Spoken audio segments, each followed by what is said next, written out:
अच्छा जी, अस्सलाम वालेकुम स्टूडेंट्स, वेलकम बैक। हमने लास्ट टाइम अपना लेक्चर स्टॉप किया था स्टेट ऑफ मैटर पे। आज बात करते हैं कोफिशिएंट इन केमिकल इक्वेशन की। कोफिशिएंट आपने केमिकल इक्वेशन लिखते हुए कोफिशिएंट का भी ध्यान रखना है, वहाँ पे कोफिशिएंट्स भी होते हैं, ठीक है। अब कोफिशिएंट क्या होते हैं याद रखिएगा। किसी भी केमिकल के सिंबल या फॉर्मूला लिखने से पहले कुछ नंबरिंग दी हुई होती है, वैल्यू दी होती है 1 2 3 4 5 अप टू जितना भी, ठीक है। तो वो जो नंबरिंग दी जाती है किसी भी एलिमेंट के सिंबल से पहले या किसी भी मॉलिक्यूल के फॉर्मूला से पहले, उसे हम क्या कहते हैं, कोफिशिएंट कहते हैं, ठीक हो गया। और याद रखिएगा ये जो कोफिशिएंट होता है ये बताता है कि आया फलां केमिकल कितना यूज़ हुआ हुआ है, ठीक है। उसकी रेशो कितनी है, कितनी किसी भी केमिकल रिएक्शन में, ठीक है।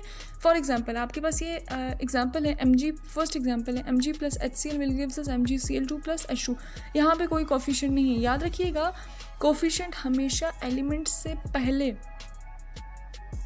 उसके लेफ़्ट साइड पे दिया जाता है, ठीक है, और टॉप पे दिया जाता है। यहाँ पे अब आपके पास कोफिशिएंट है ये जो हाइड्रोजन से पहले 2 लिखा हुआ है, ठीक है। Mg plus 2 HCl will gives us MgCl2 plus H2।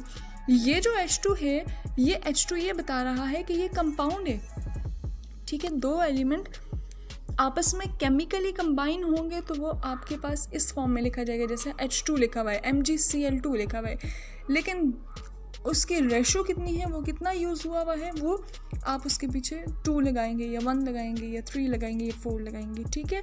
A coefficient of 2 is in front of the formula HCl। This means that Mg and HCl combine in the ratio of 1:2, यानी कि एक Mg है और दूसरी तरफ 2 HCl हैं।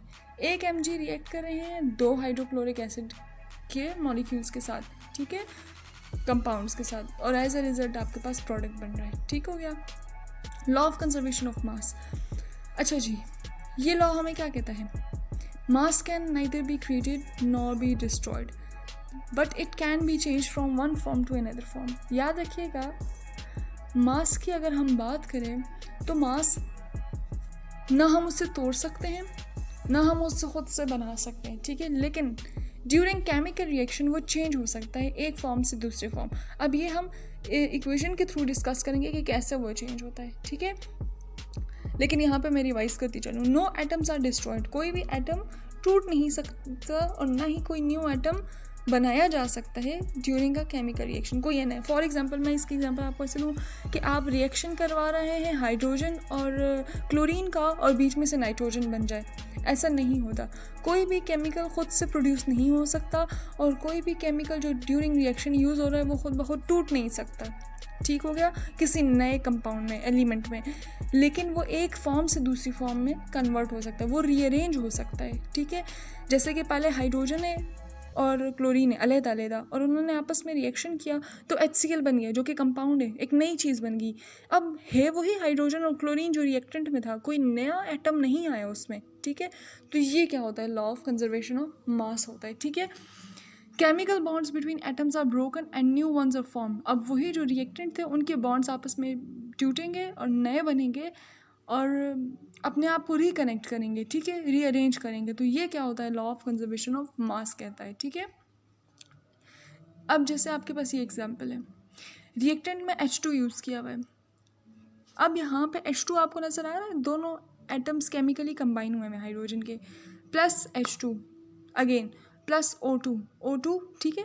अब आपको ये पता चल गया कि आपके पास रिएक्टेंट में कितने हाइड्रोजन है। रिएक्टेंट में टोटल 4 हाइड्रोजन है एंड 2 ऑक्सीजन है और प्रोडक्ट आपके पास बन गया H2O, वाटर।